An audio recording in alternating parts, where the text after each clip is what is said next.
Hey what's up everybody, कैसे हो आप सब। वीडियो को लाइक करो, शेयर करो और सब्सक्राइब करो। Students, how are you? We are discussing our chapter 4 structure of atom. इस चैप्टर में हम लोगों ने जो भी इम्पोर्टेंट टॉपिक थी, जो बड़ी टॉपिक्स थी, उसको डिस्कस कर लिया है। क्लियर है। अब जो टॉपिक्स है वो बेसिक्स है, ठीक है। और इस पे क्वेश्चन भी आते रहते हैं, छोटे छोटे मार्क्स में इस पे क्वेश्चन आते रहते हैं। तो ये जानना आप लोगों के लिए बेहद ज़रूरी है। और सिर्फ जानना ही नहीं, ये आपको चीज़ें याद भी रहनी चाहिए। क्लियर है। तो स्टार्ट करते हैं, ठीक है। आज का पहला टॉपिक क्या है? Atomic number. What is the atomic number of any atom, ठीक है। एटॉमिक नंबर क्या होता है? देखिए, जो हमारा एटम है, ठीक है, उसके न्यूक्लियस में न्यूट्रॉन और प्रोटॉन होते हैं, ठीक है। और जो हमारे इलेक्ट्रॉन होते हैं वो क्या होते हैं? उसके चारों तरफ राउंड रिवॉल्व करते रहते हैं। ये बेसिक पार्टिकल हो गया, ठीक। तो जो उसके न्यूक्लियस में नंबर ऑफ प्रोटॉन्स हैं, ठीक है, जितने भी उसमें प्रोटॉन्स होंगे, देखिए क्या the total number of proton, ठीक है, lying in the nucleus of any atom, ठीक है, कि किसी भी एटम के न्यूक्लियस में जितने नंबर ऑफ प्रोटॉन्स हैं वो क्या कहलाएगा? Is called the atomic number, ठीक है। ये क्या कहलाएगा? एटॉमिक नंबर कहलाएगा। क्लियर है। Atomic number is denoted by capital Z. Clear है। ये किससे डिनोट किया जाता है? कैपिटल जेड से डिनोट किया जाता है। क्लियर है। तो देखिए, atomic number is the identity of an atom. Atomic number जो होता है वो किसी भी एटम की क्या होता है? आइडेंटिटी होता है। इसका मतलब ये हुआ कि आप अगर एटॉमिक नंबर चेंज करोगे तो हमारा एटम चेंज हो जाएगा, ठीक है।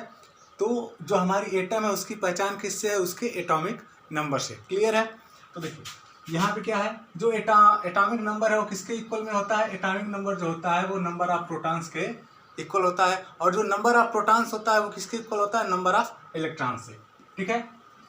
तो अगर जैसे नंबर ऑफ प्रोटॉन दे दिया है, क्लियर है, नंबर ऑफ प्रोटॉन दे दिया है या फिर नंबर ऑफ इलेक्ट्रॉन दे दिया है, आपको कह दे एटॉमिक नंबर फाइंड करिए, तो आप फाइंड कर लेंगे, ठीक है। अगला टॉपिक क्या है? Mass number. वो क्या था? एटॉमिक नंबर था। ये क्या था? मास नंबर, ठीक है।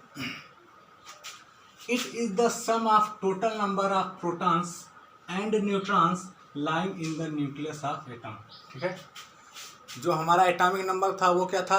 वो सिर्फ प्रोटॉन के नंबर पे डिपेंड करता था, ठीक है। मगर जो हमारा मास नंबर है वो प्रोटॉन और न्यूट्रॉन के सम पे डिपेंड करता है, ठीक है। तो जितने भी न्यूट्रॉन और प्रोटॉन होंगे, जो उनका टोटल सम होगा, वो क्या कहलाएगा? मास नंबर कहलाएगा, ठीक है। It is denoted by capital A, ठीक है। ये किससे डिनोट किया जाता है? कैपिटल ए से। और इसको फाइंड करने का फार्मूला क्या होता है? फार्मूला क्या है? जो ये थ्योरेटिकल में है इसको न्यूमेरिकली कह दिया गया है, ठीक है। जो हमारा मास नंबर है वो क्या कहलाता है? Number of protons plus number of neutrons, यानी कि न्यूट्रॉन्स और प्रोटॉन्स का जो सम होता है वो क्या कहलाता है? मास नंबर कहलाता है। क्लियर है। आगे बढ़ते हैं। Representation of an atom. हम किसी भी एटम को रिप्रेजेंट कैसे करेंगे, ठीक है, उसके लिए एक सिंबल बनाया गया, ठीक है, ZEA, ठीक है। जो हमारा ई है वो क्या है? सिंबल ऑफ एलिमेंट, मतलब कि जिस एलिमेंट को हमें रिप्रेजेंट करना है पहले उसको लिखते हैं, ठीक है। उसके लेफ्ट में नीचे की तरफ हम क्या लिखते हैं? जेड मतलब कि एटॉमिक नंबर। क्लियर है। और उसके ऊपर राइट में क्या लिखते हैं? मास नंबर लिखते हैं। क्लियर है। इतनी सी बात। जैसे एग्जांपल में देखते हैं, जैसे हमें क्लोरीन को रिप्रेजेंट करना है, ठीक है। तो क्लोरीन का जो एटॉमिक नंबर होता है कितना होता है? 17 होता है। और जो क्लोरीन का मास नंबर होता है वो क्या होता है? 35 होता है। क्लियर है। तो क्लोरीन हमने पहले लिखा, क्लियर है। और क्लोरीन के लेफ्ट में नीचे की साइड में हमने क्या लिखा? उसका एटॉमिक नंबर यानी कि 17 लिखा। और उसके राइट में ऊपर की तरफ एज जैसे पावर लिखी जाती है राइट साइड में, उस तरह लिखा हमने क्या? 35। क्लियर है। वो क्या है? उसका मास नंबर है। तो देखिए, अब नंबर ऑफ इलेक्ट्रॉन इसमें कितने हैं? अगर पूछ दिया जाए कि क्लोरीन में नंबर ऑफ इलेक्ट्रॉन्स कितने हैं, तो आपको पता रहेगा कि number of electrons equal to number of protons हो। आप तुरंत बता दो कि नंबर ऑफ इलेक्ट्रॉन्स कितने होंगे?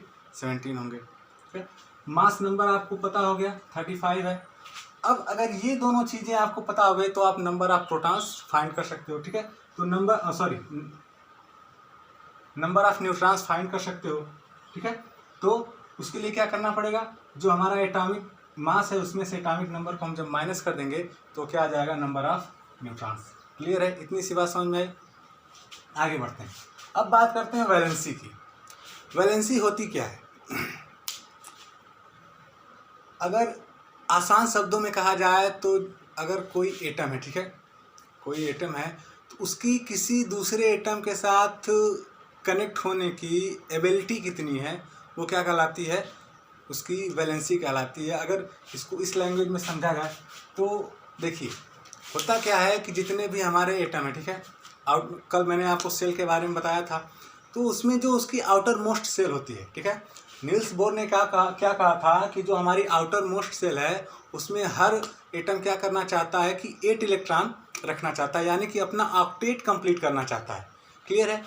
अब ऐसा तो है नहीं सबका ऑक्टेट ऑलरेडी कंप्लीट होता है। ऑक्टेट किनका कंप्लीट होता है, जो हमारी नोबल गैसेज होती हैं, ठीक है, जो इनएक्टिव गैसेज होती हैं उनको, जैसे हीलियम हुई, नियान हुई, आर्गन हुई, जेनान हुई, रेडान हुई, ये सब क्या होती हैं, हमारी नोबल गैसेज कहा जाता है इनको। इनका ऑक्टेट ऑलरेडी कंप्लीट होता है, ये किसी से रिएक्ट नहीं करती हैं। तो बाकी जिनका होता है उनका ऑक्टेट कंप्लीट नहीं होता, वो क्या करते हैं कि अपना ऑक्टेट कंप्लीट करना चाहते हैं। उसके लिए क्या करना पड़ेगा कि इनको किसी न किसी से बॉन्ड बनाना पड़ेगा, यानी कि या तो बॉन्ड बनाने का मतलब कि इलेक्ट्रॉन की शेयरिंग करनी पड़ेगी, या तो ये किसी से लेंगे या फिर किसी को देंगे, ठीक है। तो इनकी जो एबिलिटी होती है शेयर करने की, वही इसकी क्या कहलाती है, वैलेंसी कहलाती है। यहाँ पे देखते हैं, the electrons those are present in the outer most shell of an atom are known as the valence electrons, ठीक है। वही बात देखिए, अब ये किसे शेयर कर सकते हैं, जो इनकी आउटर मोस्ट सेल में इलेक्ट्रॉन्स होंगे ये सिर्फ उन्हीं को शेयर कर सकते हैं, बाकी की सेल्स के इलेक्ट्रॉन को ये शेयर नहीं कर सकते, ठीक है, क्योंकि वो पहले जब कंप्लीट हो जाएंगी तभी पहले पीछे वाला कंप्लीट होगी सेल, ठीक है, उसके बाद ही आगे वाली सेल में इलेक्ट्रॉन्स की फिलिंग स्टार्ट होगी, ठीक है। तो जो हमारी आउटर मोस्ट सेल है उसी में जो हमारे इलेक्ट्रॉन हैं वो शेयर किए जा सकते हैं, ठीक है। उसमें अगर कमी होगी ऑक्टेट को कंप्लीट करने के लिए तो वो किसी से गेन करेगा, अगर उसके पास ऐसी पॉसिबिलिटी है कि वो किसी को देकर अपनी ऑक्टेट कंप्लीट कर ले तो वो डोनेट कर देगा, ठीक है। तो जो हमारे आउटर मोस्ट सेल है उसी के इलेक्ट्रॉन शेयर हो सकते हैं, और वही इलेक्ट्रॉन्स हमारे क्या कहलाते हैं, वैलेंस इलेक्ट्रॉन कहलाते हैं, ठीक है।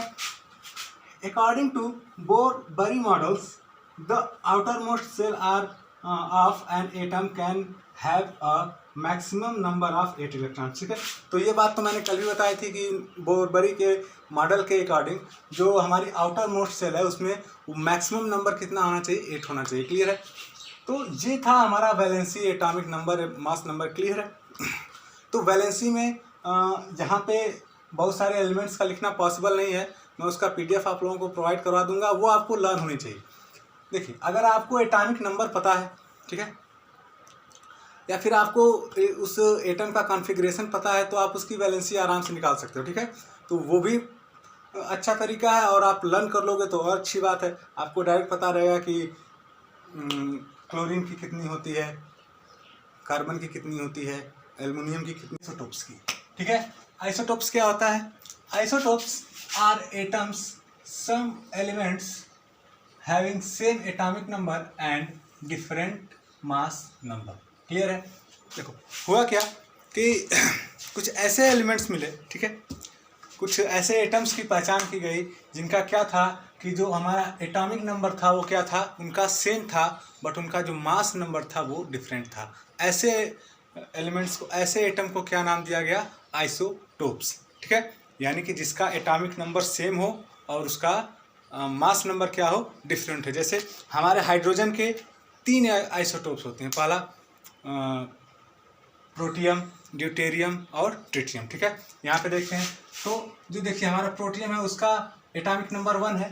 क्लियर है। मास नंबर भी क्या है, 1 है। जो हमारा ड्यूटेरियम है उसका एटॉमिक नंबर कितना है, 1, बट इसका मास नंबर क्या है, 2 है, ठीक है। यहाँ पे डिफरेंस हो गया। यहाँ पे देखिए ट्रिटियम है, ट्रिटियम का एटॉमिक नंबर कितना है, 1 है, बट इसका मास नंबर क्या है, 3 है। तो हाइड्रोजन के कितने आइसोटोप्स होते हैं, 3। कार्बन के इसी तरह क्या होते हैं, 2 आइसोटोप्स होते हैं, C612, ठीक है, और C614, ठीक है। तो ये क्या था, आइसोटोप थे, यानी कि इनका एटॉमिक नंबर सेम था, बट जो हमारा मास नंबर था वो क्या था, डिफरेंट था। अब इनका यूज क्या होता है, केमिकली इनका बहुत सारा यूज होता है, ठीक है। आप जब वहाँ पे जाओगे न्यूक्लियर रिएक्टर में जाओगे तो एज अ फ्यूल, ठीक है, जो हमारा यूरेनियम है उसका जो आइसोटोप होता है, ठीक है, वो क्या होता है, एज अ फ्यूल यूज किया जाता है, ठीक है। फिर जो हमारा कोबाल्ट, ठीक है, कोबाल्ट का जो हमारा आइसोटोप्स होता है वो कैंसर के ट्रीटमेंट में बहुत ही इंपॉर्टेंट रोल होता है उसका ट्रीटमेंट करने में, ठीक है। कैंसर के ट्रीटमेंट में कोबाल्ट के आइसोटोप का यूज़ होता है, ठीक है। और ग्वाइटर के यूज़ में, जैसे जो गले की जो घेंघा जिसको कहा जाता है उसके यूज़ में, उसके ट्रीटमेंट में हमारे आयोडीन के आइसोटोप का यूज़ होता है, ठीक है। तो बहुत सारे यूज़ होते हैं, क्लियर है। अब बात करते हैं किसकी, आइसोबार की। Isobar are the atoms of those elements which have same mass number but different atomic number, ठीक है। यहाँ पे क्या था कि जो हमारा एटॉमिक नंबर सेम था बट मास नंबर क्या था, डिफरेंट था, वो क्या थे, आइसोटोप थे।